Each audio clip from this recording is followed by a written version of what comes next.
यंदाच्या जिल्हा परिषद आणि पंचायत समितीच्या निवडणुकीत उत्तर सोलापूर तालुक्यातील बदललेली राजकीय समीकरणे पाहता या तालुक्यात काही नेत्यांची प्रतिष्ठा पडायला लागली आहे. उत्तर तालुक्याचे राष्ट्रवादी काँग्रेसचे ज्येष्ठ नेते बळीराम काका साठे हे 7व्यांदा जिल्हा परिषदेची निवडणूक लढवत आहेत. तब्बल 30 वर्ष जिल्हा परिषदेमध्ये त्यांनी कामकाज केले असून जिल्हा परिषदेतील अध्यक्ष, उपाध्यक्ष, सभापती, विरोधी पक्षनेते ही सर्व पदे त्यांनी भूषवली आहेत. माजी आमदार दिलीप माने हे भारतीय जनता पार्टीमध्ये गेल्यानंतर सोबतीला उत्तर सोलापूर तालुक्याचे नेते भाजपचे माजी जिल्हाध्यक्ष शहाजी पवार आहेत. भाऊंचे बंधू इंद्रजित पवार हे बीबी दारफळ गटातून जिल्हा परिषद लढवत आहेत. यापूर्वी इंद्रजित पवार यांना पंचायत समितीमध्ये काम केल्याचा अनुभव आहे. त्यांच्या पत्नी संध्या राणी पवार या सभापती राहिल्या आहेत.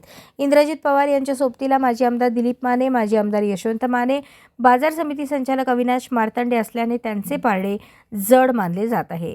दुसरीकडे बळीराम काका साठे हे स्वतःची शेवटची निवडणूक आहे असे म्हणून सांगत आहेत. यापूर्वी त्यांनी असे सांगून बऱ्याच निवडणुका लढवल्या अशी टीका विरोधकांकडून ऐकण्यास मिळते. आजपर्यंत दिलीप माने आणि काका साठे यांनी एकत्रित येऊन ज्या निवडणुका लढवल्या त्यात हे दोघे यशस्वी झाले, परंतु आता दिलीप माने आणि काका साठे एकमेकांच्या विरोधात उभे आहेत. यंदा दिलीप माने समर्थक मानले जाणारे संभाजी भडकुंबे यांना उमेदवारी न मिळाल्याने नाराज होऊन काका साठे यांना पाठिंबा दिला आहे.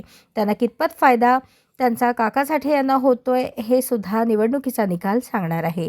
दिलीप माने हे भारतीय जनता पार्टीत आल्याने नाराज झालेल्या सुभाष देशमुख यांनी उत्तर तालुक्यातील कोंडी आणि बीबी दारफळ या गटात बऱ्याच बैठका घेतल्याचे दिसून आले.